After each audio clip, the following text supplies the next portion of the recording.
तो सॉल्यूशन देखिए, what is solution, हमें पता है कि जब भी हम क्या करेंगे, नॉन रिएक्टिंग सब्सटेंसेस को मिक्स करते हैं और उनका होमोजीनियस मिक्सचर जो है उसको हम क्या बोलेंगे, solutions. Homogeneous mixture, that is very important, that it should be homogeneous mixture. ठीक है, तो होमोजीनियस मतलब यू नो दैट कि उसमें क्या होना चाहिए, सेम फेज होना चाहिए, एक ही फेज प्रेजेंट होना चाहिए, तो उसको होमोजीनियस मिक्सचर हम लोग बोलेंगे। तो होमोजेनियस मिक्सचर को ही हम लोग क्या बोलते हैं, सॉल्यूशंस बोलते हैं। Homogeneous mixture only is known as solutions. तो इसके अंदर हमें क्या कर रहे हैं, बाइनरी सॉल्यूशंस या बाइनरी सॉल्यूशंस हमको जनरली इसके अंदर स्टडी करने हैं। बाइनरी मतलब क्या, बाय मतलब टू, जिसके अंदर कितने कंपोनेंट्स होंगे, टू कंपोनेंट्स होंगे। ठीक है, तो जिनका वीडियो ऑन है प्लीज आप वीडियो ऑफ कीजिए। तो देखिए बाइनरी सॉल्यूशंस मतलब हम देखते हैं कि उसके अंदर कितने कंपोनेंट होंगे, टू कंपोनेंट। तो टू कितने मतलब टू कंपोनेंट कौन से होंगे, एक सॉल्यूट एंड सॉल्वेंट। टर्नरी मतलब कितने होंगे, थ्री कंपोनेंट। कौन से, एक सॉल्वेंट और दो सॉल्यूट। क्वाटरनरी मतलब four components, one solvent and three solutes. तो ऐसे ये क्या हो गया आपका, बाइनरी, टर्नरी एंड क्वाटरनरी। तो हमारे सिलेबस में बाइनरी सॉल्यूशंस ही है जो इस चैप्टर में हम पढ़ने वाले हैं पूरे डिटेल में। तो देखिए, solution is a homogeneous mixture of solute and solvent. तो हम देखते हैं कि जनरली जो कंपोनेंट है वो क्या है, लेसर अमाउंट में प्रेजेंट है। ठीक है, जो कम अमाउंट में प्रेजेंट है उसको क्या बोलते हैं हम लोग, सोल्यूट, और जो ज्यादा अमाउंट में प्रेजेंट है उसको हम लोग सॉल्वेंट बोलते हैं। या अगर हम बोलेंगे दोनों का अमाउंट इक्वल है, तो जिन दोनों की स्टेट देखते हैं हम लोग कि जिन दोनों सॉल्यूट और सॉल्वेंट में से जिसकी स्टेट हम सॉल्यूशन के साथ मैच हो रही है वो सॉल्वेंट होगा, और जिसकी नहीं हो रही है वो सॉल्यूट होगा। ठीक है, तो जनरली ऐसे कंसिडर किया जाता है। तो प्लीज आपका वीडियो ऑफ कीजिए, किसका वीडियो ऑन है, अल्मास शेख, प्लीज आपका वीडियो ऑफ कीजिए, अल्मास शेख। ठीक है, देखिए तो ये वाला हम देख रहे थे इसके अंदर कि solution, physical state of solvent and solution is same, तो उसमें ये वाला क्राइटेरिया हम यूज कर सकते हैं। अगर क्वांटिटी अमाउंट सेम है, तो जनरली अमाउंट तो सेम नहीं होगा, बट अगर है तो ये वाला केस हम यूज कर सकते हैं। फिर देखिए, हम सोल्यूट प्लस सॉल्वेंट, अभी इसके मोल्स जो है स्मॉल एन से डिनोट करेंगे through out the chapter. Solvent के मोल्स हम कैपिटल एन से डिनोट करेंगे।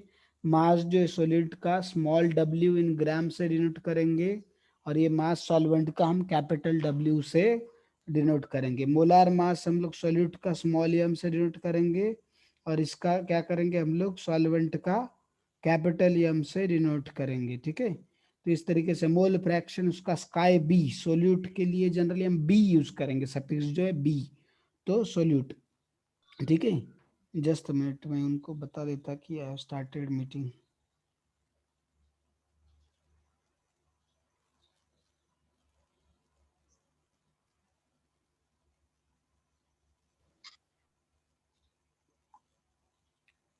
देखिए तो ये वाला हो गया, और mole fraction of solute is chi B, और ये क्या होगा आपका, mole fraction of solvent is chi. तो इस तरीके से हमने इसका अलग अलग नोटेशंस यूज करने वाले इस चैप्टर में, through out the chapter. Examples you know, dilute solution. ठीक है, डाइल्यूट सॉल्यूशन मतलब क्या, उसके अंदर सॉल्यूट का अमाउंट क्या होगा, कम होगा। जैसे चाय बनाते हैं ना, तो चाय में शक्कर कम हो गई तो आप क्या बोलते हैं मराठी में उसको, कुछ तो बोलते हैं उसको, क्या बोलते हैं, आयरनी। हाँ अळनी, और कुछ तो बोलते हैं, और एक वर्ड किसको बोलते हैं, पांचट। हाँ हाँ पांचट, बराबर है ना, वो वाला डाइल्यूट सॉल्यूशन है आपका। पांचट। Yes, that is your dilute solution. And concentrated solution मतलब उसमें क्या हो गया, सोल्यूट का अमाउंट आपका ज्यादा प्रेजेंट है, सो that is your concentrated solution. ठीक है, तो ये हो गया कॉन्सेंट्रेटेड सॉल्यूशन। कॉन्सेंट्रेशन टर्म्स अगर हम देखेंगे, तो सबसे पहले नॉर्मेलिटी, तो normality we know that number of gram equivalents per litre of solution. Number of gram equivalent किसके, देखिए सोल्यूट के ग्राम इक्विवेलेंट से, और वॉल्यूम किसका है नीचे, सॉल्यूशन का। तो याद रखिए, ग्राम इक्विवेलेंट्स निकालने के हमें अलग अलग तरीके मालूम है, weight upon equivalent weight, normality into volume in litres, and दूसरा कौन सा पता है हमें, number of moles into valency factor. Clear, ये 3 तरीके हैं जिससे हम ग्राम इक्विवेलेंट्स निकाल सकते हैं। और इक्विवेलेंट वेट कैसे निकालना है वो डिटेल में हमने मोल कंसेप्ट में देखा हुआ है, जब आपको पहली बार पढ़ाया है जिन्होंने भी, तो उन्होंने आपको मोल कंसेप्ट में पढ़ाया रहेगा इक्विवेलेंट वेट निकालने के अलग अलग तरीके। तो ये नॉर्मेलिटी। तो इस हम ग्राम इक्विवेलेंट को कैसे लिख सकते हैं, weight upon equivalent weight into volume of solution litre. अगर ये एमएल में है तो क्या करेंगे, इसको हम लोग 1000 से मल्टीप्लाई कर देंगे, ठीक है। सो दिस इज नॉर्मेलिटी। तो अभी देखते हैं, आगे चलते हैं मोलैरिटी। और नॉर्मेलिटी का यूनिट क्या है, नॉर्मल, कैपिटल एन से डिनोट किया जाता है, दैट इज नॉर्मल, ठीक है। और मोलैरिटी देखिए, अभी मोलैरिटी क्या होगा, number of moles of solute पर लीटर ऑफ सॉल्यूशन। सॉल्यूशन के 1 लीटर में सोल्यूट के कितने मोल प्रेजेंट है, दैट इज योर मोलैरिटी। तो मोल्स हमको पता है, weight upon molecular weight into 1/v इन लीटर्स, ये आएगा का मोलैरिटी। अगर इसको हम लोग क्या करेंगे, एमएल में लेंगे तो क्या करना पड़ेगा, इनटू 1000 करना पड़ेगा। So reactive mass is nothing but molarity, ठीक है। यही आपका मोलैरिटी है। और इसका इसका यूनिट है मोलार, कैपिटल एम से डिनोट किया जाता है, मोलार, ठीक है। ये हो गया मोलैरिटी। तो होप सो आपको समझ रहा है नॉर्मेलिटी मोलैरिटी, क्योंकि आपका हो चुका है, आई थिंक सो, है ना। 2-3 चैप्टर में सॉल्यूशन में पहली बार हुआ रहेगा, मोल कंसेप्ट में भी, मोल कंसेप्ट में सबसे पहले 11th में हुआ, फिर उसके बाद सॉल्यूशन कॉलिगेटिव में हुआ। देखिए फॉर्मेलिटी, तो फॉर्मेलिटी किसी को लगता है फॉर्मेलिटी सुना तो ऐसा कोई कॉन्सेंट्रेशन टर्म नहीं है, बस वो ऐसे ऑप्शन दिया है ना, formality is also concentration term. Molarity और फॉर्मेलिटी में फर्क क्या है, बस देखिए मोलैरिटी में नीचे क्या होता है आपका, मॉलिक्यूलर मास होता है। फॉर्मेलिटी में फॉर्मूला मास होता है। फॉर्मूला मास और मॉलिक्यूलर मास में क्या फर्क है, कौन बताएगा। Yes, anybody knows what is difference between formula mass and molecular mass. Ionic compound का जो मॉलिक्यूलर मास है ना, उसी को फॉर्मूला मास बोला जाता है, ठीक है, समझे। यस। Yes sir. या तो ये फॉर्मूला मास अगर रख देंगे हम सॉल्यूट का, तो ये फॉर्मेलिटी सिर्फ आयोनिक कंपाउंड के लिए यूज की जाती है। तो ये मोलैरिटी ही है, याद रखो, बस आयोनिक कंपाउंड के लिए मोलैरिटी को ही क्या बोलेंगे हम लोग, formality. Is it clear. Yes हाँ, सर।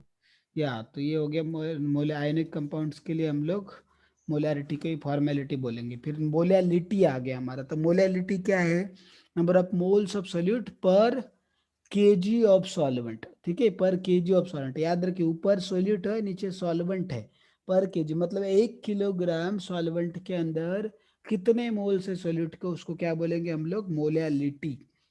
और देखिए, अगर 1 ग्राम में है सॉल्वेंट, इंटू 1000 करना पड़ेगा हमको, क्योंकि 1 kg is nothing but 1000 grams, ठीक है। तो ये हो गया आपका मोलैलिटी। और इसका यूनिट होता है स्मॉल एम, मोलल। मोलल क्या होता है, मोलल, कोमल या सोनल मत बोलना, ठीक है, it's a molal. What is it, molal, model. ओलल। है ना, yes, molal. So molality is mole, इसका यूनिट क्या हो गया, molal. And another thing is molality, देखिए इसमें अभी इसमें और मोलैलिटी में इतना ही फर्क है कि नीचे वॉल्यूम था, इसके अंदर अमाउंट ऑफ सॉल्वेंट है किलोग्राम में, उधर वॉल्यूम था लीटर में। तो ऐसा क्यों चेंज किया, क्योंकि देखिए बाकी जो जो कॉन्सेंट्रेशन टर्म में वॉल्यूम रहेगा, वो क्या होगी, किसके ऊपर डिपेंड रहेगी, वो सारी concentration terms temperature.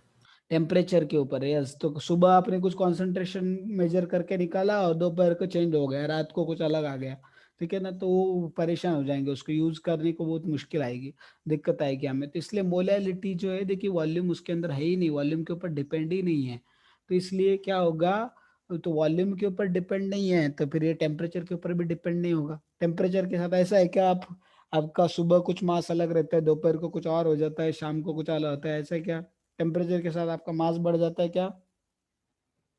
Yes, no sir. नहीं बढ़ते ना, है कि नहीं, टेम्परेचर के साथ इंक्रीज नहीं होता। तो हम इससे देखते हैं molality does not depend on the temperature, so that's why this molality is made instead of molarity, so that it will be independent of temperature। फिर स्ट्रेंथ क्या है, देखो स्ट्रेंथ क्या है, मास of solute upon volume of solution, mass by volume. Strength भी mass by volume है और density भी मास बाय वॉल्यूम है, दोनों में क्या फर्क है, कौन बताएगा। देखिए density is also what, mass upon volume, है ना, density is equals to mass upon volume, strength is also mass upon volume. What is the difference between both of them, whether they are same और different? बोलिए जल्दी. Different. Different. Okay, what is the difference between them? क्या difference है उन दोनों में? Density में मास और वॉल्यूम एक ही का होता है, मतलब सॉल्यूट या फिर सॉल्यूशन का. हाँ, डेंसिटी में मास और वॉल्यूम एक ही सब्सटेंस का होता है. सो इसमें स्ट्रेंथ जो है, स्ट्रेंथ, ये this is strength, this is not solubility. Strength जो है, स्ट्रेंथ का क्या होगा, अलग अलग होगा. मास किसका होगा, सोल्यूट का. वॉल्यूम किसका होगा, सॉल्यूशन का. बराबर है, ठीक है. तो ये फर्क है स्ट्रेंथ और डेंसिटी में. डेंसिटी में मास, अगर डेंसिटी सॉल्यूशन का चाहिए तो मास भी सॉल्यूशन का लेना पड़ेगा, वॉल्यूम भी सॉल्यूशन का ही लेना पड़ेगा.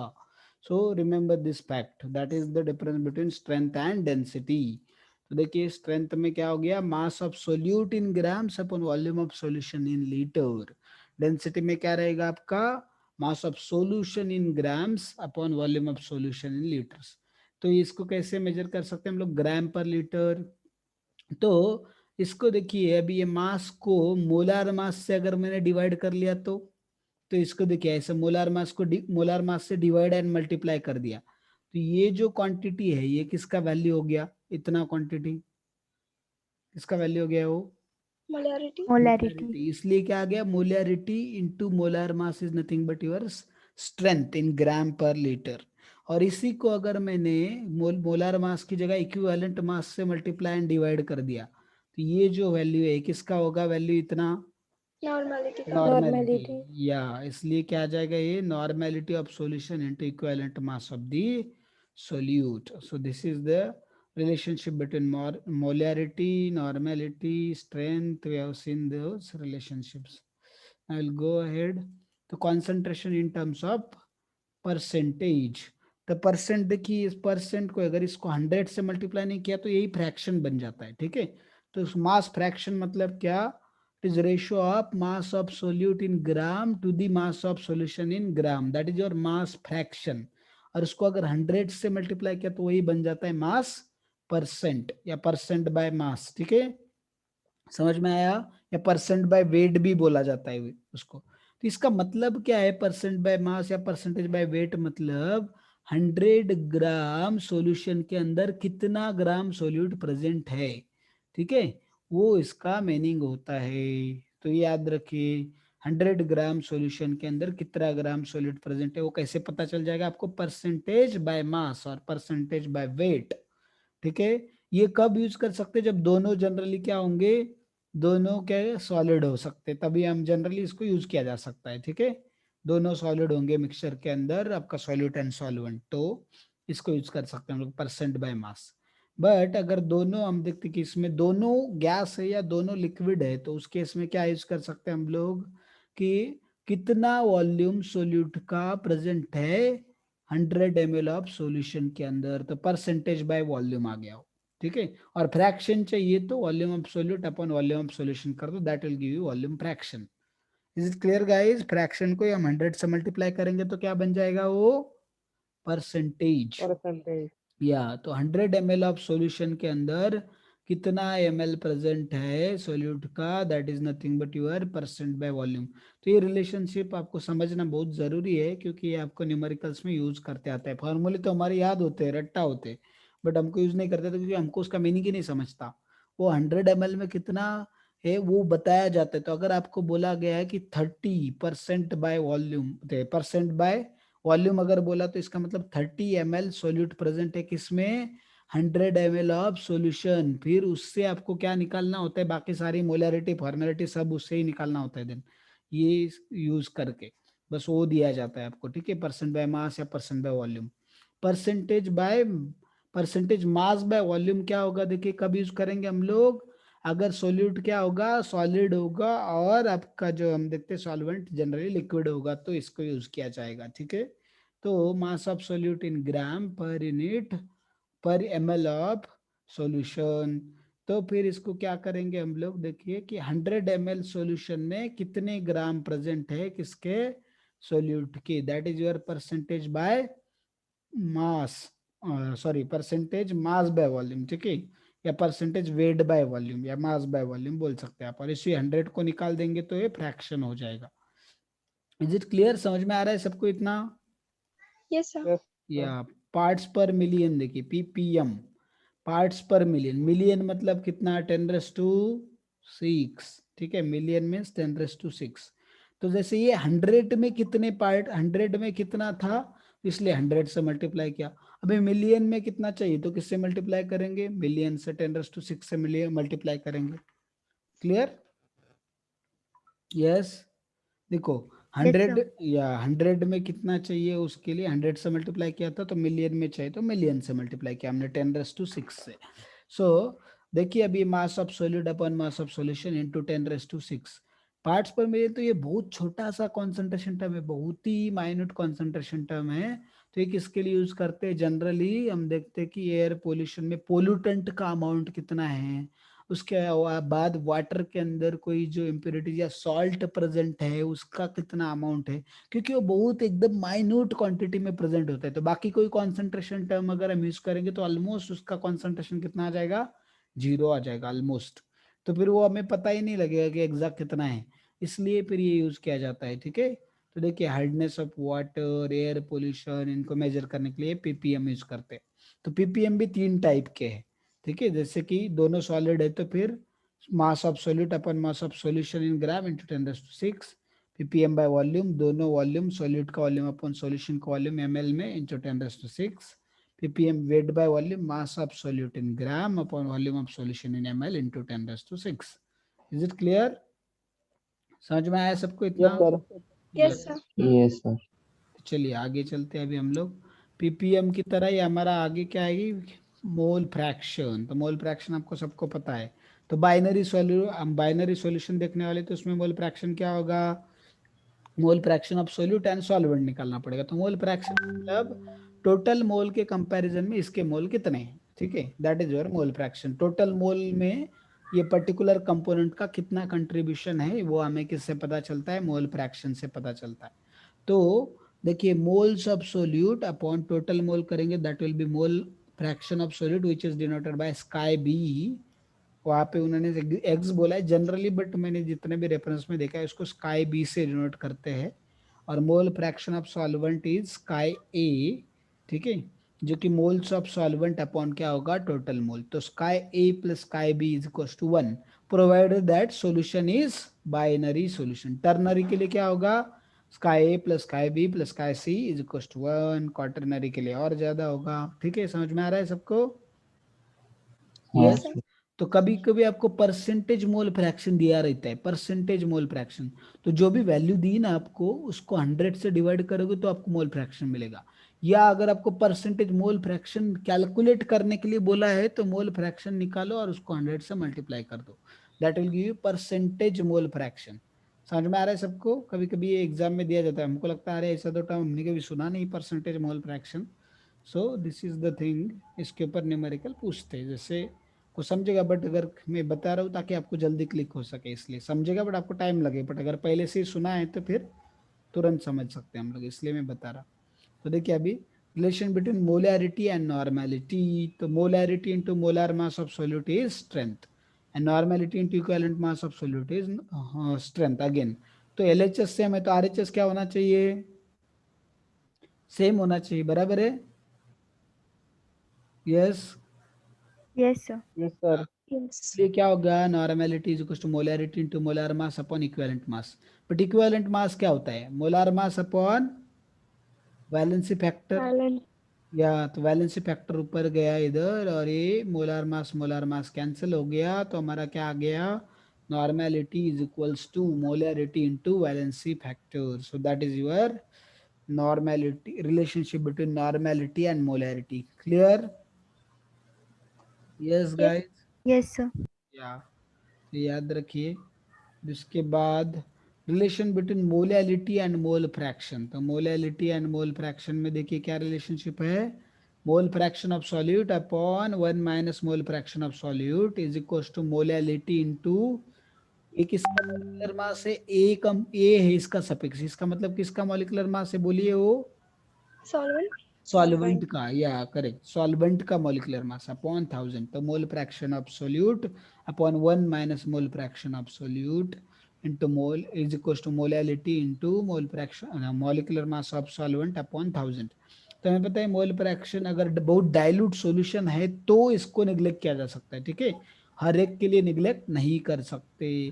तो अगर बहुत डाइल्यूट सॉल्यूशन है तो mole fraction of solid is very very less than 1, so 1 minus chi B is approximately going to be 1, so that's why we can neglect it, और हमें क्या मिलेगा, sky b is equals to molality into molecular mass of solvent upon 1000। Clear guys, समझ में आया सबको, ये वाला याद रहेगा? यस Yes, या अभी आगे चलते हैं हम लोग, volume strength of H2O2 solution. तो देखिए इसमें बताया गया कि कितना वॉल्यूम O2 का प्रोड्यूस होता है जब हम क्या करते हैं, H2O2 का हाइड्रोजन पेरोक्साइड जो है उसका क्या करते हैं, यूनिट वॉल्यूम को एनटीपी या एसटीपी पे डिकम्पोज कर लिया हमने। तो H2O2 का अगर डिकम्पोजिशन हो गया तो हमें पता है क्या क्या मिलता है, H2O एंड O2। तो यूनिट वॉल्यूम, तो यूनिट मतलब ये 1 ml हो सकता है, 1 लीटर हो सकता है, वट एवर इट में भी, उतने वॉल्यूम को अगर मैंने डिकम्पोज किया तो मुझे कितना, उसी सेम यूनिट में, ठीक है, सेम यूनिट में कितना वॉल्यूम मिलता है उस O2 का। तो लीटर में बोलो, ml में बोलो, कितना लीटर मिलेगा तो उसको क्या बोलेंगे हम लोग वहाँ पे, volume strength of H2O2। Is it clear guys, समझ में आया? Yes yes, sir. Yes, sir. Yes sir. सिद्धांत जादव प्लीज आपका ऑडियो ऑफ करेंगे, सिद्धांत जादव। ओके देखिए अभी इधर, सो मैं कहाँ पे था, हाँ वॉल्यूम स्ट्रेंथ का बात कर रहे थे हम लोग। तो उसके अंदर ये वाला देखिए, अगर ये डेरिवेशन हम देखते नहीं बैठेंगे, directly will go to the formula. तो वॉल्यूम स्ट्रेंथ देखिए यहाँ पे, सपोज मैंने बोला x क्या है उधर, can produce x litre of O2, suppose 1 litre solution of H2O2 कितना प्रोड्यूस कर रहा है, एसटीपी एनटीपी पे x litre of O2 produce कर रहा है, ऐसा हमने मान लिया सपोज, ठीक है, ठीक है। Volume strength of H2O2 solution भी x लीट एक्स वी क्यों दिया इधर, एक्स वी मतलब यूनिट कुछ भी हो सकता है, लीटर ml। तो अगर इसका वॉल्यूम स्ट्रेंथ x है, इसका मतलब क्या है कि 1 लीटर H2O2 सॉल्यूशन क्या करेगा, x लीटर O2 प्रोड्यूस करेगा एनटीपी पे। तो ठीक है, तो इसलिए हम देखते हैं कि इतने मोल, तभी x लीटर है तो उसके मोल कितने होंगे, जो वॉल्यूम इन लीटर है अपॉन क्या करना पड़ेगा 22.4, तो x upon 22.4 mole of O2 को प्रोड्यूस करने के लिए कितना H2O2 सॉल्यूशन लगेगा, x upon 11.2 mole of H2O2 solution. इधर दिख रहा है हमें 2 मोल H2O2 से कितना मिल रहा है, एक ही मोल हमें O2 मिल रहा है, ठीक है, समझ में आ रहा है सबको? Yes, sir. या तो that is volume strength. Molarity हमने देखा है already, molarity in terms of volume strength क्या आएगा, molarity is equals to volume strength upon 11.2। तो ये रिलेशनशिप याद रखिए, molarity is equals to volume strength upon 11.2, या अगर वॉल्यूम स्ट्रेंथ चाहिए तो मोलैरिटी को 11.2 से मल्टीप्लाई करो, नॉर्मेलिटी को 5.6 से मल्टीप्लाई करो, क्योंकि वैलेंसी फैक्टर 2 है H2O2 के लिए, इसलिए 2 से मोलैरिटी को मल्टीप्लाई करना पड़ेगा, तो ये 5.6 हो गया। Strength in gram per litre क्या हो गया हमारा, मोलर यहाँ पे वॉल्यूम स्ट्रेंथ, मोलैरिटी हमें नॉर्मेलिटी इनटू इक्विवेलेंट वेट, तो H2O2 का इक्विवेलेंट वेट कितना है इसका 32 plus 34 upon 2 is 17, that's why x upon 5.6 into 17 gram per litre. Percentage wait by volume क्या करेंगे, इसको 10 से डिवाइड करना है हमको, पर लीटर है उसको, अगर 100 ml में चाहिए तो क्या करेंगे 10 से डिवाइड कर दो उसको, तो 100 ml में मिल जाएगा, ठीक है, समझा सबको? Yes, sir. Yeah, these are the relationship between volume strength, molarity, normality, strength, percentage weight by volume। तो आगे चलते हैं, चलिए। तो देखिए डेंसिटी ऑफ द सॉल्यूशन अगर 1 ग्राम पर सीसी है, अप्रोक्सीमेटली 1 ग्राम पर सीसी है, तो क्या होगा, molality is greater then molarity, 1 ग्राम पर सीसी है अप्रोक्सीमेटली, तो तो मोलैलिटी मोलैरिटी से बड़ा होगा। ठीक है, याद रखिए ये वाला। पीपीएम अपडेट डेंसिटी किसका होना चाहिए? सॉल्यूशन का। तो ppm यूनिट इज, मैंने बता दिया किसके लिए, बहुत dilute solution like pollutant in environment, salt present in sea water, उसके लिए यूज करते हो, बताया ऑलरेडी। कॉन्सेंट्रेशन टाइम ये भी बताया, जिसके अंदर वॉल्यूम होता है और टेम्परेचर डिपेंड होता है। तो molarity, normality, formality, percent by volume, percent weight by volume, all are temperature dependent. while molality, percent weight by weight या percentage by mass, mole fraction, all are temperature independent. और ppm by mass is also temperature independent. Clear guys, समझ में आया? Yes, sir. या तो इसके ऊपर simple question है that you can solve anyways, it's so simple. So solubility, now we are going to see solubility. Solubility मतलब क्या, देखिए अभी कि हमारा उसमें कंडीशन क्या क्या है, देखिए क्या है, मैक्सिमम अमाउंट ऑफ सोल्यूट क्या होना चाहिए, डिजॉल्व होना चाहिए। कब और किस में? पहले किस में? स्पेसिफाइड अमाउंट ऑफ सॉल्वेंट, मतलब सॉल्वेंट का अमाउंट कुछ तो फिक्स होना चाहिए। ठीक है, एट कांस्टेंट टेम्परेचर, तो उसको सोलिबिलिटी बोलते हैं।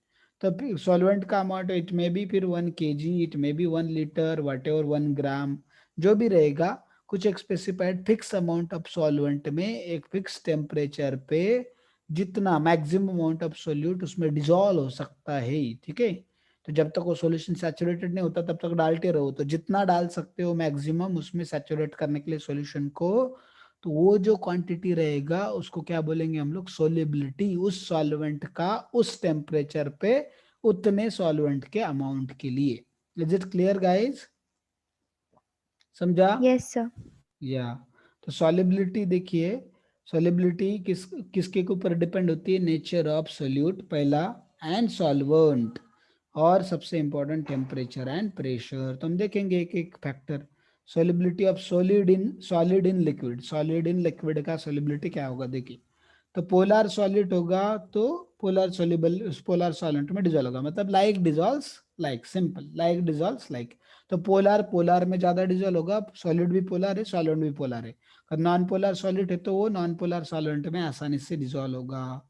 ठीक है, तभी सॉलिड सॉलिड जब डिजोल्व होता है सॉल्वेंट के अंदर, तो ये नीचे इक्विलिब्रियम एग्जिस्ट करेगा आपका, सॉलिड प्लस सॉल्वेंट उनके बीच में। तो इनिशियली देखिए सॉलिड जो है सॉल्वेंट में डिजोल्व हो रहा है, उसका डिसोल्यूशन रेट बहुत हाई होगा, और जैसे जैसे सॉलिड सॉल्वेंट में डिजोल्व होता जाएगा, कुछ समय बाद जो सॉलिड था वो फिर से क्या होने लग जाएगा, अब सॉलिड डिजोल्व हुआ था उसके आयन सेपरेट होते हैं, फिर से वो सॉलिड के क्रिस्टल बनने लग जाएंगे वापस, फिर से सॉलिड के मॉलिक्यूल वापस फॉर्म होने लग जाएंगे, तो क्रिस्टलाइजेशन बोलेंगे। तो क्रिस्टलाइजेशन का रेट इनिशियली बहुत कम था, डिसोल्यूशन का रेट बहुत ज्यादा था। तो एक समय आएगा कि रेट डिसोल्यूशन का घटता जाएगा और क्रिस्टलाइजेशन का बढ़ता जाएगा, तो एक समय पे दोनों क्या हो जाएंगे, इक्वल हो जाएंगे। तो जिस समय पे इक्वल हो जाते हैं तो ये सोलिबिलिटी इक्विलिब्रियम वहां पे एग्जिस्ट होगा। ठीक है, समझ में आ रहा है सबको? Yes Yes, sir. या तो देखिए solubility of solids, solid is affected by temperature and pressure according to Le चार्ट प्रिंसिपल के हिसाब भी ये इक्विलिब्रियम स्टैब्लिश हो रहा है, तो ली चार्ट प्रिंसिपल तो अप्लाई होगा उसको। तो हमें पता है डिसोल्यूशन क्या है, एक्सोथर्मिक, तो मैंने बताया था आपको। ठीक है, हम अगर टेम्परेचर को बढ़ाएंगे तो इक्विलिब्रियम कौन से डायरेक्शन में शिफ्ट होता है एक्सोथर्मिक के लिए? Backward. Backward. Yes very good, backward में, क्योंकि हमने देखा था जिस डायरेक्शन में हीट एब्जॉर्ब होगा उधर क्या होगा, आपका इक्विलिब्रियम शिफ्ट होगा। तो हीट बैकवर्ड में एब्जॉर्ब होगा एक्सोथर्मिक के लिए, तो इसलिए बैकवर्ड में जा रहा है, इसका मतलब सोलिबिलिटी क्या हो जाएगा टेम्परेचर बढ़ाने से? कम होगा। कब? जब टेम्परेचर को बढ़ाएंगे तो इसका मतलब solubility of solid in liquid is inversely proportional to temperature. ठीक है, इनवर्सली प्रोपोर्शनल टू टेम्परेचर। कब? रिएक्शन क्या होगी आपकी, सोलिबिलिटी जो सॉल्यूशन डिजोल्व हो रहा है वो क्या होगा, एक्सोथर्मिक होगा तो, और एंडोथर्मिक है तो वो क्या होगा, डायरेक्टली प्रोपोर्शनल होगा। क्लियर? Yes, sir. या तो ये था solubility of solid in liquid. Solubility of solid in liquid is not affected much by pressure, क्योंकि सॉलिड कुछ कॉम्प्रेसिबल है नहीं, वो कॉम्प्रेस नहीं होती इतना ज्यादा, तो उसके ऊपर इतना कुछ फर्क पड़ने वाला नहीं है, इसलिए प्रेशर से इतना ज्यादा इफेक्ट उसके ऊपर कुछ होगा नहीं. तो अभी देखिए solubility of gases in liquid, तो इसका उल्टा है थोड़ा. अभी मुझे बताओ टेम्परेचर बढ़ेगा तो क्या होगा, वो जो सॉल्यूट मॉलिक्यूल्स है उनका क्या होगा, काइनेटिक एनर्जी बढ़ेगा, तो क्या होगा, आसानी से इसके पर कर पाएंगे सॉल्यूट सॉल्वेंट मॉलिक्यूल की वजह से जो उनके ऊपर इंटरेक्शन है, सॉल्वेंट इंटरेक्शन जो है उनके ऊपर, सॉलिड सॉल्वेंट इंटरेक्शन को आसानी से ओवरकम करके क्या होंगे, वो चले जाएंगे, एस्केप कर पाएंगे. तो उनका काइनेटिक एनर्जी बढ़ा तो आसानी से जो डिजोल्व गैस था वो बाहर जा सकता है, इसलिए सोल्यूबिलिटी क्या होगी, टेम्परेचर के साथ में डायरेक्टली प्रोपोर्शनल होगी. किसके लिए, गैसेस इन लिक्विड. ठीक है, गैसेस इन लिक्विड. और प्रेशर जितना ज्यादा बढ़ाएंगे उतना क्या होगा, गैस ज्यादा डिजोल्व होगा. तो प्रेशर को सोल्यूबिलिटी क्या होगा आपका, यस सॉरी ये उल्टा बता दिया मैंने, solubility is inversely proportional to temperature. ठीक है, for gases in liquid, and solubility is directly proportional to pressure, external pressure. ठीक है, एक्सटर्नल प्रेशर को डायरेक्टली प्रोपोर्शनल. गैस का जो प्रेशर रहेगा उसके साथ क्या रिलेशन होगा solubility of gases in liquid का, बताइए. प्रोपोर्शनल. हाँ, इनवर्सली प्रोपोर्शनल. ये प्रेशर ऑफ गैस अगर है तो this is I am talking about external pressure. ठीक है, और देखिए ये फिर से समझाता हूँ मैं, सोल्यूबिलिटी जो है टेम्परेचर के साथ डायरेक्टली इनवर्सली प्रोपोर्शनल क्यों है, मैंने बताया क्योंकि काइनेटिक एनर्जी बढ़ेगा तो सॉलिड मॉलिक्यूल जो सॉल्वेंट है और उनके बीच में जो फोर्स ऑफ अट्रैक्शन है उसको क्या करेंगे, आसानी से ओवरकम करके एस्केप हो पाएंगे, चले जाएंगे. तो ये क्या हो गया, solubility of gases in liquid. तो ये इनवर्सली प्रोपोर्शनल होगा टेम्परेचर को.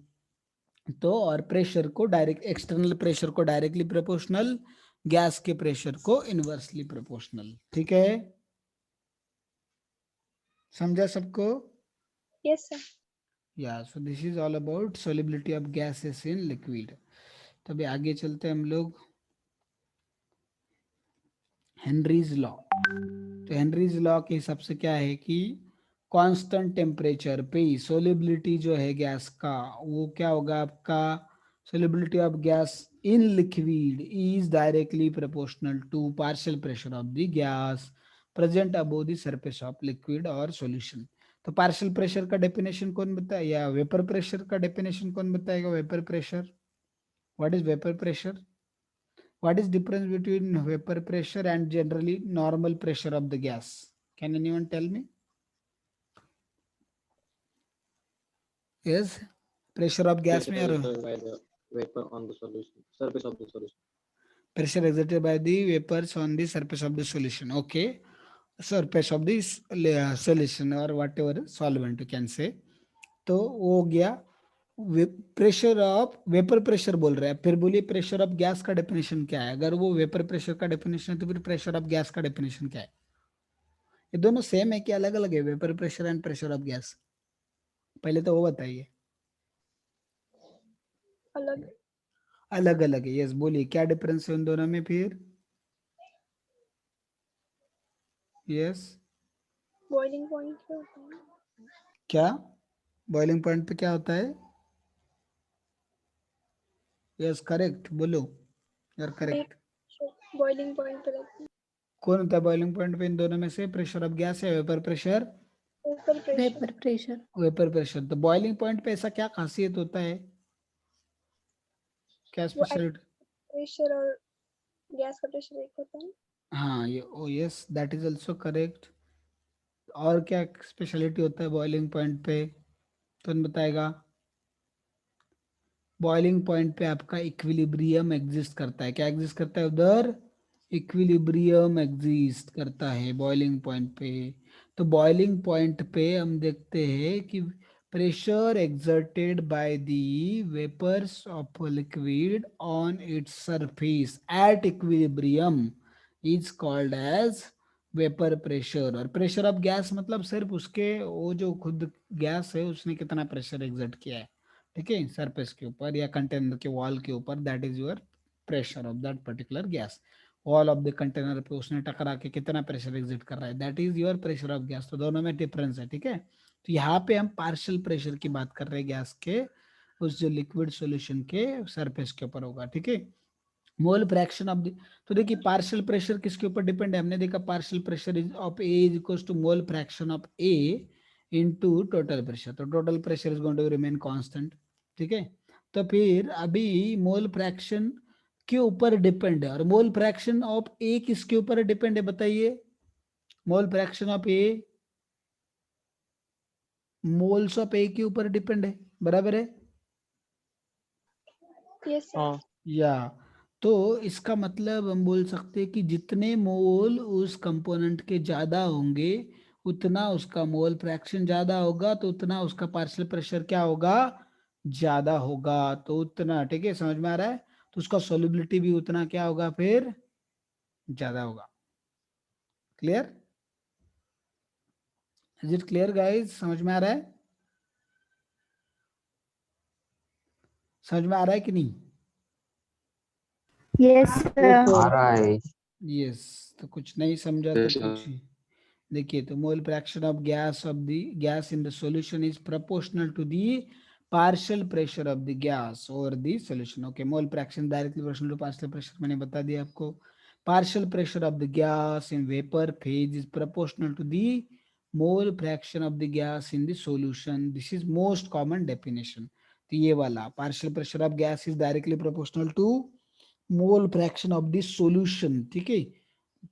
तो देखिए मोल फ्रैक्शन सॉल्यूशन में भी होता है और वेपर फॉर्म में भी होता है, बट ये जो पार्शियल प्रेशर किसको directly proportional, mole fraction in the solution. तो mole fraction in the solution is denoted by chi and mole fraction in the vapour phase is denoted by Y. किससे, Y से। समझ में आ रहा है सबको। Yes sir. या तो mole fraction in vapour phase और ये सॉल्यूशन में जो है वो स्काई से डिनोट किया, तो ये स्काई को डायरेक्टली प्रोपोर्शनल है, वाई को नहीं है। हम आगे देखेंगे वाई और स्काई में क्या रिलेशनशिप है, कैसे निकालना है वाई को स्काई को, वो देखने वाले हम लोग। तो हेनरीज कांस्टेंट क्या आपका, के H is Henrys constant, but याद रखिए it is not universal constant. मतलब उसका वैल्यू हर समय हर जगह पे हर सॉल्यूशन के लिए हर सॉल्वेंट के लिए सेम होगा ऐसा नहीं है, उसका वैल्यू बदलता है। किसके ऊपर डिपेंड रहता है, गैस का नेचर ऑफ द गैस, फिर उसके बाद टेम्परेचर उसके ऊपर डिपेंड होता है। और के एच इंक्रीज होता है किसके साथ में, टेम्परेचर के साथ में। टेम्परेचर जैसा बढ़ेगा तो इसलिए सॉल्युबिलिटी क्या होगी, डिक्रीज होगी, ठीक है। क्लियर, समझ में आ रहा है। Yes sir. इसलिए गैस का सॉल्युबिलिटी क्या होता है आपका, डिक्रीज। Yes, sir. ओके, चलिए फिर आगे चलते हैं हम लोग। अभी वेपर प्रेशर ऑलरेडी बता दिया मैंने। At constant temperature, the pressure exerted by the vapors of a liquid on its surface when liquid and its vapor are in equilibrium is known as vapor pressure. तो liquid के surface पे उसी liquid के vapours ने equilibrium पे constant temperature पे जो pressure exert किया है उसको वेपर प्रेशर ऐसे बोलेंगे। Factors affecting vapour pressure, nature of liquid and temperature. तो now in this we are going to see Raoult's law. तो फॉर लिक्विड सिस्टम, लिक्विड दोनों लिक्विड है तो ठीक है। तो अभी देखिए इसमें सिंबल क्या क्या यूज करने वाले हम लोग। लिक्विड जो आपका एक लिक्विड बी है तो उसके लिए पी नॉट बी, ठीक है, प्योर स्टेट में उसका vapour pressure of be in its pure state, तो उसको किससे डिनोट किया, पी नॉट बी से। प्योर स्टेट मतलब उसको अभी मिक्स नहीं किया किसी के साथ, उससे किसी को सोल्यूशन नहीं बनाया, ठीक है। लिक्विड ए का क्या है, पी नॉट ए हो गया इसका। फिर पार्शियल हम देखते कि पार्शियल वेपर प्रेशर क्या है, पी बी और P A, partial pressure of B and partial pressure of A. Mole fraction in solution is chi B, liquid B का, इसका chi A, moles n mole, इसके capital N, ठीक है, क्योंकि ये सॉल्वेंट है, सॉल्यूट ऐसा कंसिडर करेंगे हम लोग। मास इसका स्मॉल डब्ल्यू, इसका capital W, molar mass small m capital M. तो ये सिंबल्स याद रखो। तो देखिए अभी राउल्ट्स लॉ क्या है हमारा। तो हमने देखा कि partial pressure is directly proportional to mole fraction, तो हमने प्रोपोर्शनलिटी साइन हटा दिया तो हमें मिला P A, partial pressure of A is equals to mole fraction of A into, हम देखते कि vapour pressure of A in its pure state, ठीक है। vapor pressure of A in its pure state, P naught A, and PB, partial pressure of B is equals to vapor pressure of B in its pure state into mole fraction. तो constant temperature पे देखते हैं हम लोग partial vapour pressure जो है component का directly proportional है mole fraction of the component. But इसके लिए कंडीशन क्या है? What is the condition guys? Condition क्या होनी चाहिए इसके लिए? बोलिए. Temperature must be constant. Am I audible? Hello everyone. Yes, sir. हाँ, यस. Yes, तो sir. प्लीज रिस्पॉन्ड कीजिए. मैं कुछ पूछ रहा हूँ तो मुझे थोड़ा पढ़ाने के लिए इंतजाम आएगा, so that I can teach. नहीं तो आप बोलेंगे ही नहीं, कुछ तो पता नहीं चलेगा आप सुन रहे कि नहीं सुन रहे. तो देखिए एट कांस्टेंट टेम्परेचर. फिर अभी देखते हैं according to Dalton's law. Dalton's law के हिसाब से हमें पता है total pressure is equals to क्या होगा आपका? P A plus P B. ठीक है, P A plus P B. जितने भी कंपोनेंट है उन सारे कंपोनेंट के पार्शियल प्रेशर का एडिशन किए तो हमें क्या मिल जाएगा? Total pressure. तो इस डाल्टन लॉ को और फिर हेनरीज लॉ को मिक्स करके उन्होंने, देखते हैं हम लोग, मिक्स कर दिया इन्होंने थोड़ा, और मिक्स करके क्या किया है, ये राउल्ट्स ने अलग लॉ बनाया हमारा कि पी ए की जगह उन्होंने रख दिया chi A into P naught A, chi B into P naught B जब बाइनरी सॉल्यूशन होगा तो P S total pressure of the solution is equals to chi A into P naught A plus chi B into P naught B. ठीक है, समझ में आ रहा है सबको? और स्काई ए जो है उसकी जगह क्या रख सकते हैं हम लोग? 1 माइनस स्काई बी रख सकते हैं, तो रख दिया हमने. तो उसको अंदर मल्टीप्लाई किया तो P naught A minus chi B into P naught A plus chi B into P naught B. तो इसमें से स्काई बी कॉमन निकाला तो क्या हो गया? P naught B minus P naught A. तो P S is equals to P naught A plus chi B into P naught B minus P naught A. तो इसको y is equals to M X plus C के साथ अगर हम compare करते हैं तो देखिए ग्राफ किधर से स्टार्ट होगा? अगर इसमें वेपर प्रेशर हम लोग इनिशियली अगर सॉल्यूट का 1 निकाला हमने, सॉल्यूट का मोल फ्रैक्शन 1 बोला तो कितना होगा? इधर से ग्राफ यहाँ पे हम देखते हैं कि ये वाला इस तरीके से स्टार्ट होगा पी नॉट बी से, और इसका मोल फ्रैक्शन देखिए, सॉल्यूट का जो अमाउंट है मोल फ्रैक्शन उसका घटता जा रहा है, इसलिए ग्राफ क्या है? डिक्रीजिंग है. Graph is decreasing. ठीक है. और सॉल्वेंट का जो है मोल फ्रैक्शन उसका देखिए बढ़ता जा रहा है, इसका इधर 0 था और इधर तक 1 हो रहा है, इसलिए उसका ग्राफ इंक्रीजिंग है. और उसके लिए वो कहाँ पे जाके एंड होगा? पी नॉट ए पे. मैक्सिमम वैल्यू इसका पी नॉट ए होगा, इसका पी नॉट बी होगा, क्योंकि मोल फ्रैक्शन अगर हम सोल्यूट का 0 रखते तो देखिए ये सारा टर्म चला गया. तो partial pressure, total pressure of solution क्या होगा? Partial pressure of solvent in its pure state P naught ए के बराबर होगा, इसलिए इधर तक जाके रुक जाएगा. मैक्सिमम इतना सॉल्यूशन का प्रेशर हो सकता है. और हम देखते हैं कि सॉल्यूट का अगर हमने 1 रख दिया और सॉल्वेंट का 0 रखा तो क्या आएगा? इसका देखिए P naught B minus P naught ए, पी नॉट ए कैंसिल, इसलिए पी नॉट बी से ग्राफ स्टार्ट हो रहा है. समझ में आ रहा है सबको? This is ideal condition. ये क्या है आपका? Ideal condition. Is it clear guys? समझ में आ रहा है सबको? Yes, sir. या तो Yes. Pure, Yes, sir. या प्योर स्टेट में देखिए अगर हम देखते हैं कि वेपर प्रेशर या vapour pressure of solvent in its pure state अगर ज्यादा है, vapour pressure of solute in its pure state अगर वो ज्यादा है किससे? सॉल्वेंट के वेपर प्रेशर से, तो उस केस में स्लोप पॉजिटिव होगा और ग्राफ क्या होगा आपका? इंक्रीजिंग होगा. ठीक है. और हम देखते हैं कि अगर इसमें पार्शियल पी ए नॉट अगर बड़ा है पी बी नॉट से तो ग्राफ डिक्रीजिंग होगा क्योंकि स्लोप निगेटिव होगा. तो इस तरीके से ये हम लोग ग्राफ्स निकाल सकते हैं. तो चलिए आगे चलते हैं अभी हम लोग. तो this is your Dalton's law और राउल्ट्स लॉ. तो देखिए अभी इसमें मैं जो बता रहा था ना आपको, पार्शियल प्रेशर ऑफ गैस और mole fraction in vapour phase, तो इधर आएगा आपका mole fraction in vapour phase. देखिए partial pressure of gas is equals to mole fraction into total pressure of gas. तो मोल फ्रैक्शन कौन से फेज में इधर दिख रहा है आपको? वेपर फेज में. कौन से? वेपर फेज में. Mole fraction in vapour phase. तो partial pressure of A gas is equals to mole fraction into vapour phase into total pressure mole fraction of ये वाला B in vapour phase into PT. तो P A plus P B is equals to P T. And ये देखिए यही किसके बराबर हो जाएगा? Partial pressure is equal to, हमें दूसरा भी फॉर्मूला पता है, मोल फ्रैक्शन इनटू उसका vapour pressure in pure state, इस तरीके से। इसलिए आपका देखिए मोल फ्रैक्शन इन वेपर फेज आपको कभी कभी पूछते हैं, तो कैसे निकालना है आपको, mole fraction normal, mole fraction in solution into क्या आएगा आपका पी नॉट ए अपॉन क्या करना पड़ेगा आपको पीटी।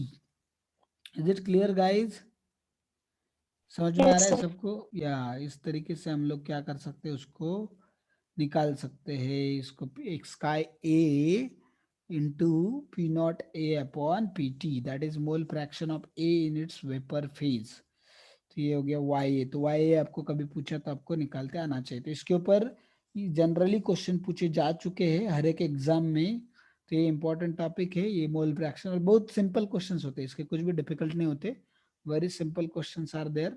तो आपको मासेस दिए रहेंगे, उससे मोल निकालो, मोल फ्रैक्शन निकालो, फिर उससे और टोटल प्रेशर आपको दिया रहेगा, उससे पार्शियल प्रेशर्स निकालो, फिर उससे सारा बाकी जो चीजें आपको चाहिए वो मिल जाएगा। ठीक है, फॉर सॉलिड लिक्विड सिस्टम अभी देखिए, तो अगर नॉन वोलेटाइल सोल्यूट है, non volatile and volatile solvent है, तो नॉन वोलेटाइल सोल्यूट है मतलब उसके वेपर बनेंगे क्या? No sir. नहीं, नहीं। वेपर बनेंगे नहीं, तो उसका फिर वेपर प्रेशर का कुछ सवाल है क्या? वेपर प्रेशर कितना रहने वाला है उसका? 0. जीरो। जीरो। तो vapour pressure of solid is going to be zero, so इसलिए पीएस इज इक्वल टू इस टर्म, ये टर्म ही कैंसिल हो जाएगा। तो क्या आएगा chi A into P naught A, और स्काई ए तो हमें पता है total moles of solvent upon total moles of solution, moles of solute plus solvent, तो इंटू पी नॉट ए क्या हो जाएगा? Pressure of the solution when solute is non volatile. Clear? तो नॉन वोलेटाइल सॉल्यूट के लिए constant temperature पे vapour pressure of solution containing non volatile solute is proportional to mole fraction of solvent. Mole fraction of solvent को directly proportional है। उसमें अगर हमने क्या किया, इस सॉल्वेंट के मोल फ्रैक्शन को सोल्यूट के मोल फ्रैक्शन से रिप्लेस किया, तो 1 माइनस काई बी हो जाएगा।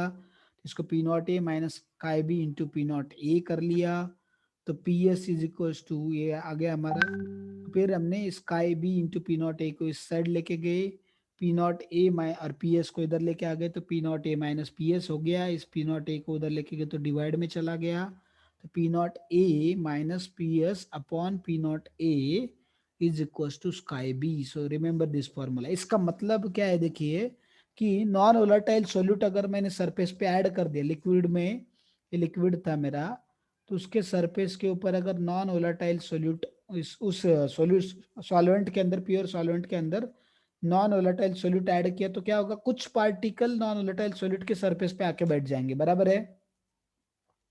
यस? Yes sir. या कुछ पार्टिकल अगर सरफेस के ऊपर आके बैठ रहे हैं, इसका मतलब उन्होंने उतनी जगह ऑक्युपाई की है, तो वेपर प्रेशर सॉल्वेंट का क्या हो जाएगा, कम होगा कि बढ़ेगा? इस सॉल्यूशन कम हो जाएगा, क्योंकि देखिए पहले अगर प्योर सॉल्वेंट थे तो इधर सॉल्वेंट के मॉलिक्यूल थे, तो वो सरफेस से क्या करते थे, एटमॉस्फेयर से हीट लेके इवापोरेट हो सकते थे। बट अभी इधर क्या है, ये जो सॉल्यूट के पार्टिकल है वो नॉन वोलेटाइल होने की वजह से वो खुद भी इवापोरेट नहीं होंगे और सॉल्वेंट को भी इवापोरेट होने नहीं देंगे। ठीक है, तो इसलिए वेपर प्रेशर जो है सॉल्यूशन का घट जाएगा अगर सॉल्वेंट में हमने नॉन वोलेटाइल सॉल्यूट ऐड किया, तो उसी को लोअरिंग ऑफ वेपर प्रेशर बोलते। तो देखिए प्योर सॉल्वेंट का वेपर प्रेशर सॉल्यूशन के वेपर प्रेशर से ज्यादा होगा जब उसमें नॉन वोलेटाइल सॉल्यूट ऐड किया, तो इसलिए P naught A minus P S, तो ये जो टर्म दिख रहा है आपको P naught A minus P S, this is called as lowering of vapour pressure. क्या बोलते हैं उसको? Lowering of. हाँ, और ये lowering of vapour pressure, lower क्यों हो गया वेपर प्रेशर, डिक्रीज क्यों हो गया? क्यों हो गया? हाँ, due to addition of non volatile solute, उसको ऐड करने से। ठीक है, तो अभी और इसी को अगर मैंने पी नॉट ए में से डिवाइड किया, मतलब पहला कितना था और अभी कितना डिक्रीज हो गया, उन दोनों को अगर हम रिलेशन देख रहे हैं, उनको रिलेट कर रहे हैं, तो उसको बोलेंगे relative lowering of vapour pressure. क्या बोलेंगे उससे?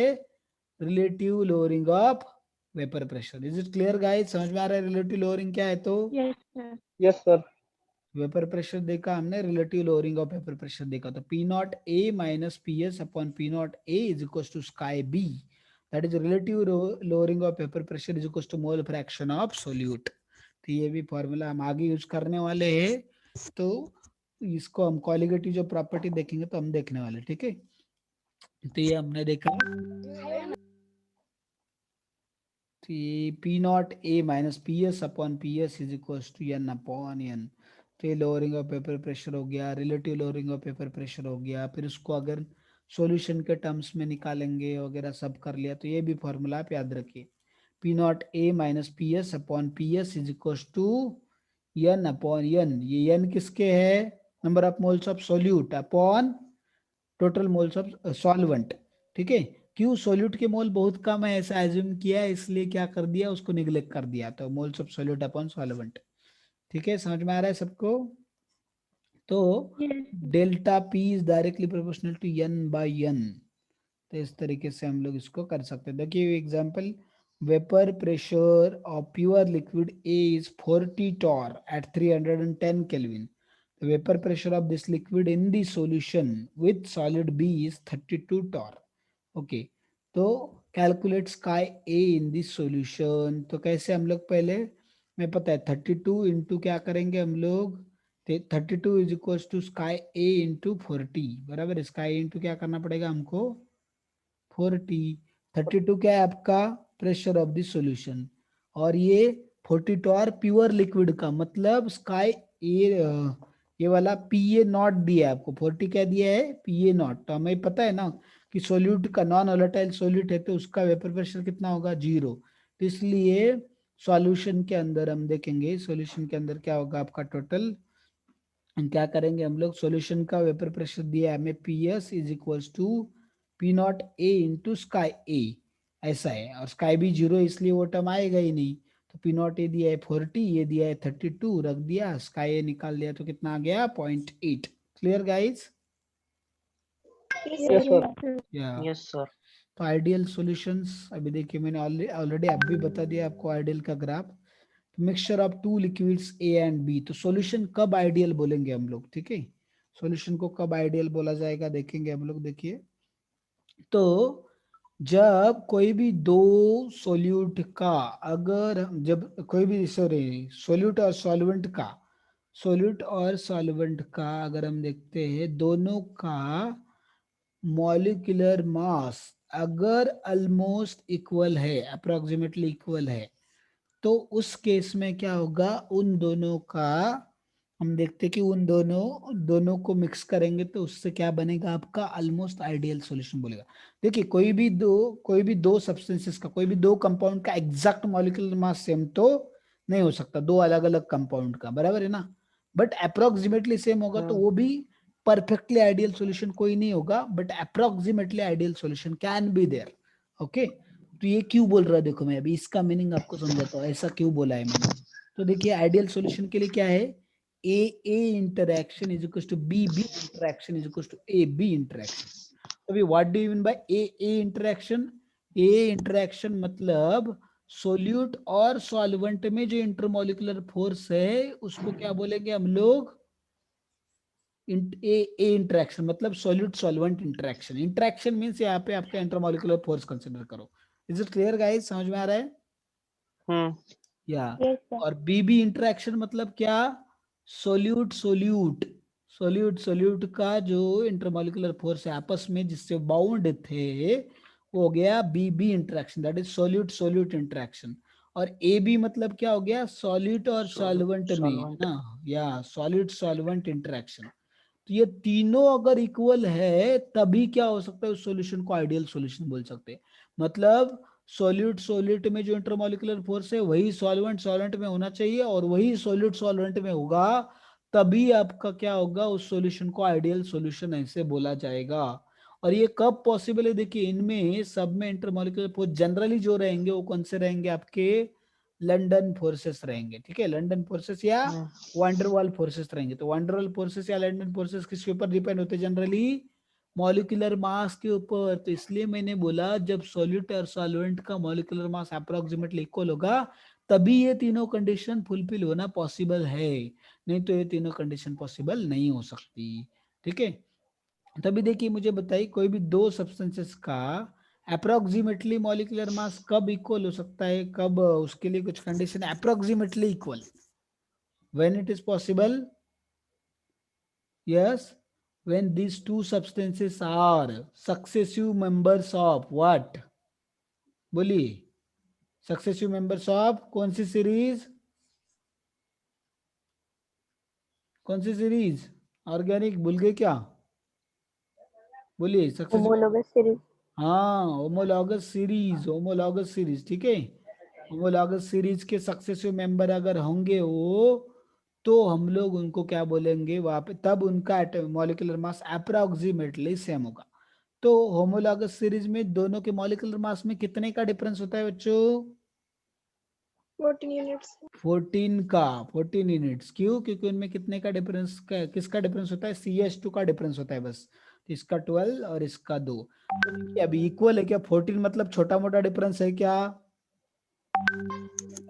14 छोटा डिफरेंस है क्या, नहीं, 14 भी अच्छा खासा बड़ा डिफरेंस है, फिर भी वो अप्रोक्सीमेटली बोलते कि इक्वल है, ऐसा एज्यूम, और इसलिए अगर दो सॉल्यूट और सॉल्वेंट सक्सेसिव मेंबर है होमोलॉगस सीरीज के, और उन दोनों का मिक्सचर बनाया, तो उन दोनों के ऑलमोस्ट ये क्या होगा, अप्रोक्सीमेटली इक्वल होंगे, एग्जैक्ट इक्वल नहीं होने वाले, अप्रोक्सीमेटली इक्वल होंगे, तो they will behave approximately as ideal solution, exact ideal solution, perfectly ideal solution तो एग्जिस्ट नहीं करेगा, ठीक है, समझा सबको, Yes, sir.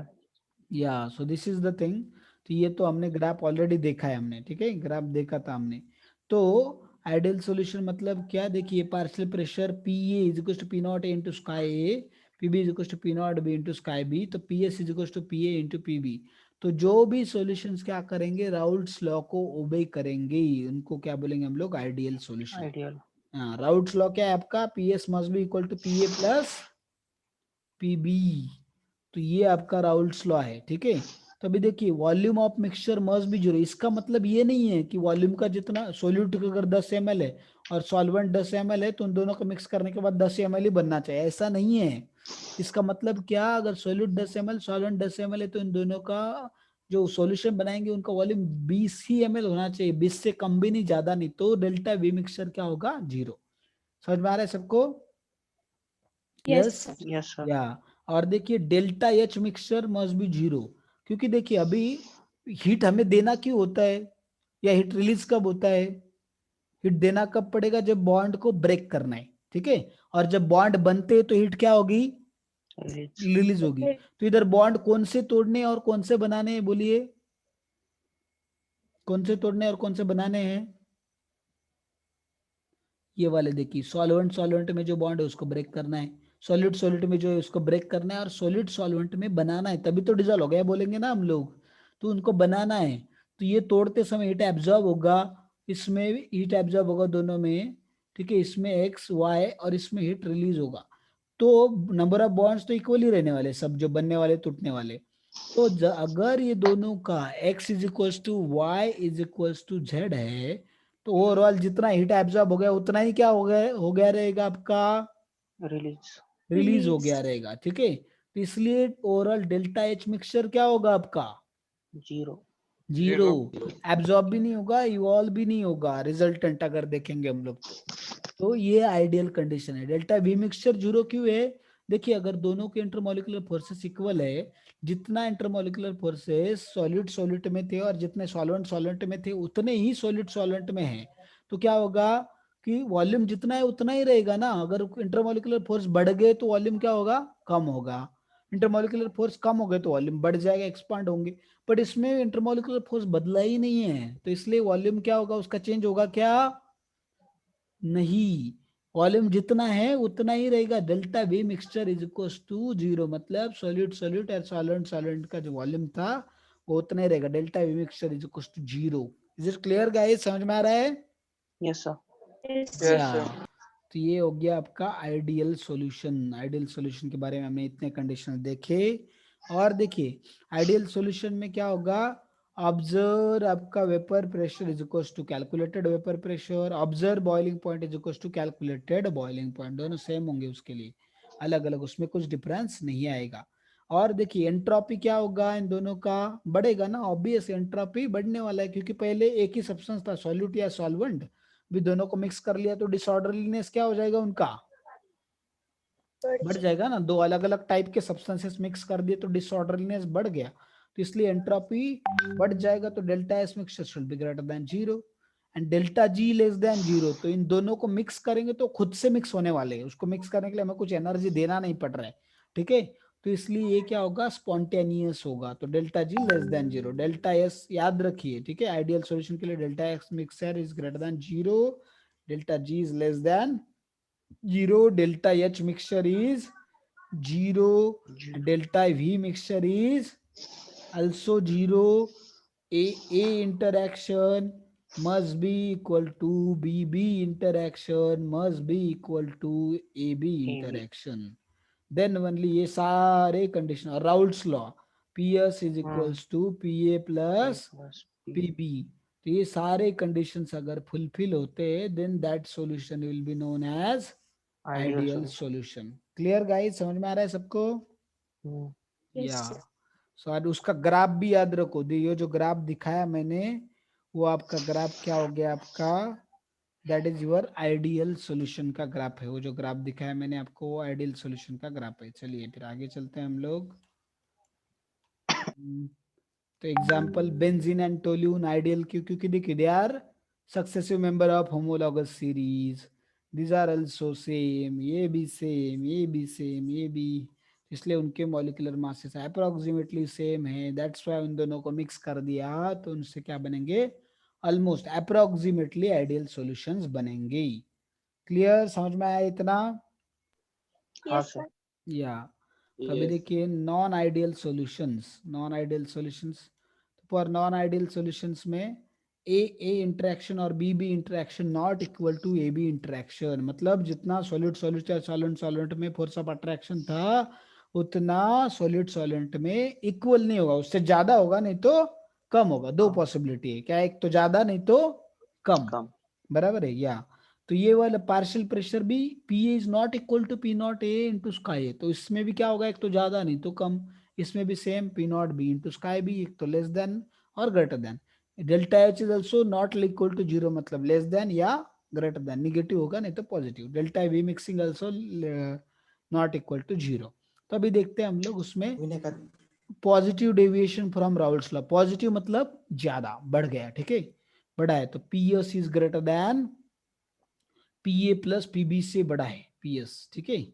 ऐसा पी ए प्लस पीबी कब, अगर ये इसमें इस टर्म्स में देखते हैं हम लोग, P naught A into chi A plus P naught B into chi B से बड़ा है तो ये पॉजिटिव डेविएशन, ठीक है, ज्यादा। देखिए आइडियल कंडीशन है और ये जो ऊपर का है वो पॉजिटिव। तो ये P A partial pressure of A बढ़ गया, पार्शियल प्रेशर ऑफ बी बढ़ गया, तो फिर टोटल सॉल्यूशन जो है वो भी सॉल्यूशन का भी प्रेशर क्या हो जाएगा, बढ़ जाएगा। बराबर है, समझ में आ रहा है सबको? तो ये क्या हो गया आपका positive deviation. Clear? Yes sir. या तो पॉजिटिव डेविएशन के लिए कंडीशन क्या है, देखिए what is the condition, A B interactions are less than A and B B molecular interaction. इसका मतलब क्या है, सॉलिड सॉल्वेंट में जो इंटरमॉलिक्यूलर फोर्स है वो छोटा है वो जो सॉलिड सॉलिड में या सॉल्वेंट सॉल्वेंट में था उससे। तो इसका मतलब क्या होगा, देखिए तो हीट इनको इंटर जो सॉलिड और सॉल्वेंट के बॉन्ड ब्रेक करने के लिए जो हीट लगेगी वो क्या होगी, ज्यादा। जो हीट एब्जॉर्ब होने वाली है वो ज्यादा होगी, किससे, ये जब जो बॉन्ड बनेंगे उसमें जो रिलीज होने वाली उससे। बराबर है। तो इसका मतलब ओवरऑल रिएक्शन क्या होगी आपकी, ये एंडोथर्मिक। या तो डेल्टा एच मिक्सचर क्या होगा आपका, पॉजिटिव। बराबर है ना, समझ में आ रहा है सबको? या अभी देखिए पहले टाइटली बाउंड थी सॉलिड सॉल्वेंट के मॉलिक्यूल, अभी फोर्स कम हो गया तो एक्सपांड होंगे कि कॉन्ट्रैक्ट होंगे वो, पहले उनके ऊपर, हाँ एक्सपांड हो गए पहले, हाँ पहले उनके फोर्सेस ज्यादा थे अभी कम हो गए मिक्सचर बनने के बाद में, तो इसलिए डेल्टा वी मिक्स बढ़ क्या तो एक्सपांड हो रहे, इसका मतलब डेल्टा वी मिक्सचर क्या होगा आपका, पॉजिटिव। पॉजिटिव, बराबर है। डेल्टा वी मिक्सचर पॉजिटिव मतलब वॉल्यूम मिक्सचर का ज्यादा होगा। 10 और 10 को मिक्स किया तो 20 नहीं मिलेगा आपको, 20 से ज्यादा मिलेगा, इसका मतलब ये है, ठीक है। Yes.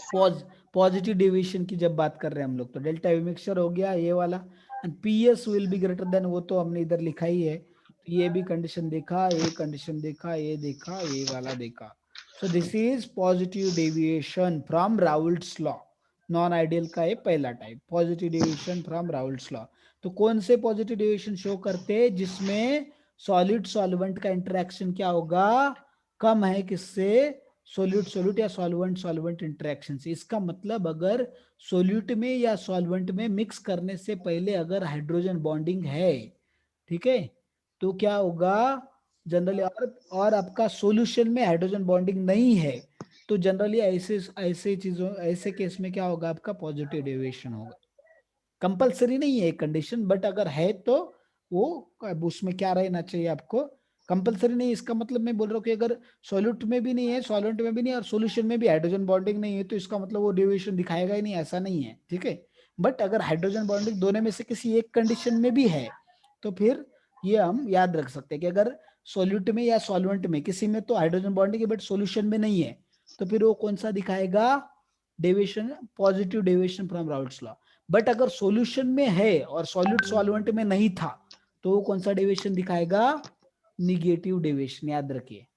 समझ में आ रहा है सबको इतना? Yes, sir. या तो इसका ग्राफ याद रखिए पॉजिटिव डेविएशन का। How much is time?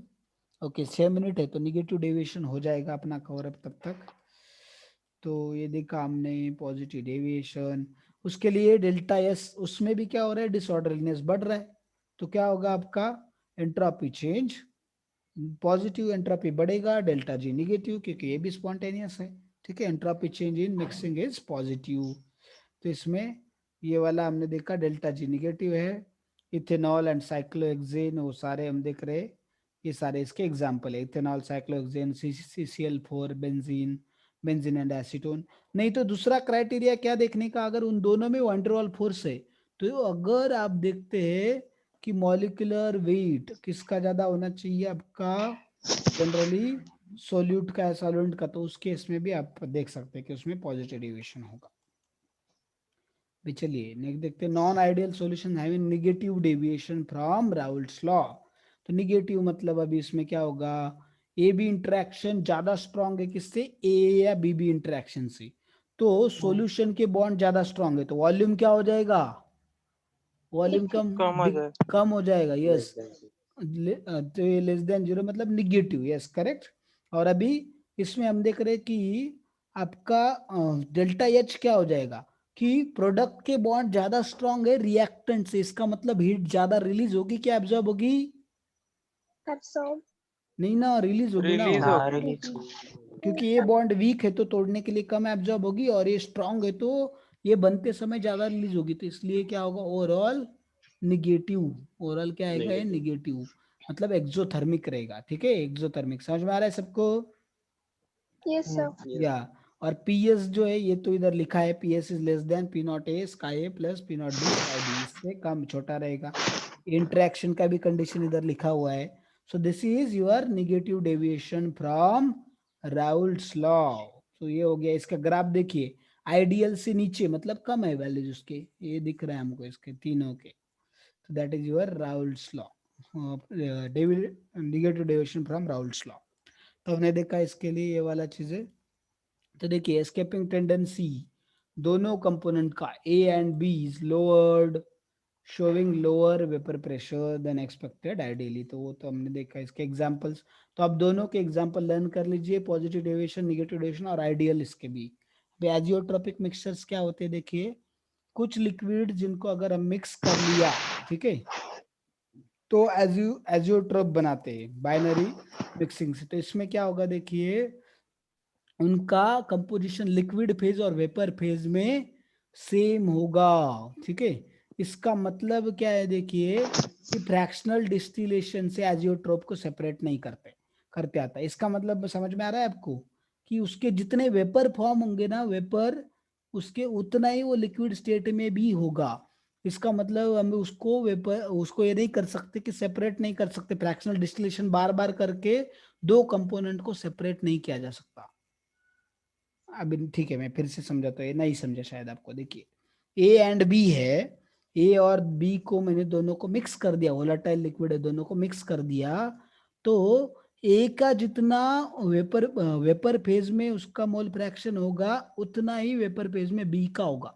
इसका मतलब आप उसको हिट करते जाओगे तो भी क्या होंगे, वेपर में दोनों इक्वल ही होंगे, लिक्विड स्टेट में भी इक्वल है, तो दोनों में से किसी को सेपरेट कर पाएंगे क्या हम लोग? नहीं। No sir. नहीं। तो रिपीटेड डिस्टिलेशन के बावजूद हम जिनको क्या कर सकते हैं, सेपरेट नहीं कर सकते, उनको हम एजियोट्रोपिक मिक्सचर्स बोलते हैं। ठीक है, क्या बोलते हैं उनको? एजियोट्रोपिक मिक्सचर बोलते हैं। मतलब उनका बॉइलिंग पॉइंट बहुत क्लोज होता है क्या? उनका बॉइलिंग पॉइंट क्या? यस, क्लोज होते हैं क्या दोनों का बॉइलिंग पॉइंट? हाँ ऑलमोस्ट। तो इसलिए उनके मिक्स जितना वो जो है उनके ऑलमोस्ट सेम रहते वेपर्स, तो इसलिए लाइक दैट। ठीक है, तो अभी solution showing positive deviation from minimum boiling azeotrope and solution showing negative deviation from maximum boiling azeotrope. ठीक है, तो अभी देखिए azeotrope, there are two types of azeotrope, minimum boiling azeotropes and उसमें हम देख रहे कि ये वाले जो है मैक्सिमम बॉइलिंग एजियोट्रोप्स मैंने, और इसमें कुछ दिया है क्या शायद इधर थोड़ा सा देखिए, हाँ उन्होंने ठीक से दिया नहीं है, तो मैं बताता हूँ। इसमें दो टाइप के होते हैं, जियोट्रोप्स एंड एजियोट्रोप्स। तो जो मैंने पहले बताया आपको एक्सप्लेनेशन, वो जियोट्रोप्स का है। किसका है? जियोट्रोप्स का। तो जियोट्रोप्स मतलब उनको फ्रैक्शनल डिस्टिलेशन करने के बाद भी उनको सेपरेट नहीं कर सकते। एजियोट्रोप्स जो है उसमें उनको हम सेपरेट कर सकते हैं। I think so, just a minute, let me check एक बार जियोट्रोप्स दिया है क्या उन्होंने अलग से। सर एजोट्रोप नहीं ना कर सकते हम फ्रैक्शनल डिस्टिलेशन से? एक मिनट, लेट मी चेक। जियोट्रोप्स उन्होंने पहले दिया है क्या जियोट्रोप्स से पहले? नहीं, आई थिंक सो। ठीक है ठीक है, तो देखिए जियोट्रोप्स मतलब उनका, हाँ बराबर है, जो मैंने बताया वो सही है। जियोट्रोप्स मतलब क्या? जिनको हम फ्रैक्शनल डिस्टिलेशन से सेपरेट कर सकते हैं, उनको क्या कर सकते हैं हम लोग? सेपरेट कर सकते हैं। ठीक है, और वो आइडियल सॉल्यूशन जो होते हैं जनरली उससे जियोट्रोप्स बनते हैं। आइडियल सॉल्यूशन से क्या बनते हैं? जियोट्रोप्स। और नॉन आइडियल सॉल्यूशन से आपके क्या बनेंगे? एजियोट्रोप। जैसे एजोट्रोप। हाँ, और नॉन आइडियल दो टाइप के होते हैं, जैसे हमारा देखा उसमें एक तो निगेटिव डेविएशन, नहीं तो पॉजिटिव डेविएशन हो सकता है। तो वैसे ही इसमें भी दो टाइप के एजियोट्रोप बनेंगे। कौन से? आपके minimum boiling point azeotrope and maximum boiling point. तो देखिए उनके ग्राफ सेम होंगे, जो पॉजिटिव डेविएशन नेगेटिव डेविएशन के होंगे। तो हम देख रहे पॉजिटिव डेविएशन में देख रहे हम लोग कि उसमें एक पॉइंट ऐसा है जिसपे वेपर प्रेशर सॉल्यूशन का क्या है, सबसे ज्यादा है। एक पॉइंट पे वेपर प्रेशर सॉल्यूशन का बहुत ज्यादा है। तो वो जो पॉइंट है, सपोज ये पॉइंट एज्यूम कर लिया हमने, तो वेपर प्रेशर बहुत ज्यादा है, तो बॉइलिंग पॉइंट क्या होगा बोलो? वेपर प्रेशर और बॉइलिंग पॉइंट का रिलेशनशिप क्या है? Inversely proportional to each other. दोनों एक दूसरे को इनवर्सली प्रोपोर्शनल है। क्योंकि देखो हमने देखा वेपर प्रेशर ज्यादा होगा तो जल्दी एटमॉस्फेरिक प्रेशर को पहुंच जाएगा वो, तो बहुत कम हीट करना पड़ेगा, बहुत कम टेम्परेचर देना पड़ेगा उसको, इसलिए इनवर्सली प्रोपोर्शनल। तो इसमें वेपर प्रेशर मैक्सिमम है जिस पॉइंट पे, उस पे बॉइलिंग पॉइंट क्या होगा? बॉइलिंग पॉइंट मिनिमम होगा। बॉइलिंग पॉइंट क्या होगा? मिनिमम। यस, तो उसको क्या बोलेंगे हम लोग? Minimum boiling point azeotropes. Minimum boiling point azeotropes. ठीक है, तो ये उसके लिए वही ग्राफ होगा आपका। और maximum boiling point azeotrope negative deviation में एक पॉइंट ऐसा होगा जिस पॉइंट पे वेपर प्रेशर बहुत कम सॉल्यूशन का होगा। क्या होगा? बहुत मिनिमम होगा, तो इसलिए बॉइलिंग पॉइंट उस पे क्या होगा? ज्यादा। मैक्सिमम। तो उसमें क्या बोलेंगे हम लोग? Maximum boiling point azeotropes. Hmm, यार गाइस समझ में आ रहा है? हाँ सर। या तो ये हो गया एजियोट्रोप्स। और जियोट्रोप्स मतलब जिनको हम फ्रैक्शनल डिस्टिलेशन से सेपरेट कर सकते हैं। दोनों के मोल फ्रैक्शन जो वेपर फेज में वो इक्वल नहीं होंगे दोनों कंपोनेंट के, तो हम उनको सेपरेट कर पाएंगे। तो देखिए जो गैस रिएक्ट करते हैं सॉल्वेंट के साथ में वो हेनरीज लॉ फॉलो नहीं करते, तो नॉन रिएक्टिंग कंपोनेंट के लिए है वो। ठीक है, राउल्ट्स लॉ का स्पेशल केस ही हेनरीज लॉ है। Delta S is positive, delta G negative, दोनों के लिए आइडियल सॉल्यूशन हो या नॉन आइडियल हो, डेविएशन हो या ना हो, तो भी क्या होगा, delta S positive delta G negative होगा हमेशा। तो vapour phase is richer in more volatile component than in less volatile component, this is called as Konowaloff's rule. तो इसका नाम याद रखो, कोनो-वॉल्फ्स रूल मतलब क्या, इसका मतलब सिंपल दिया है आपको, ए का mole fraction in vapour phase is greater than B, ठीक है, क्योंकि ए जो है वो ज्यादा वोलेटाइल है किससे, बी से, volatility of A is more than volatility of B, तो इसी को क्या बोलते हैं, कोनो-वॉल्फ्स रूल। क्लियर गाइस, समझ में आ रहा है सबको? हाँ sir. Yeah this is Yes, your sir. Konowaloff's rule. तो ये हमने देख लिया, बाकी का जो कॉलिगेटिव प्रॉपर्टीज हम अगले लेक्चर में देखेंगे। चलो, thank you very much everyone, will stop here now. Thank you sir. Thank you, sir. Thank Hare you, Krishna. sir. Hare Krishna. Welcome, Hare Krishna. Thank you sir, Hare Krishna. Welcome, Hare Krishna, Hare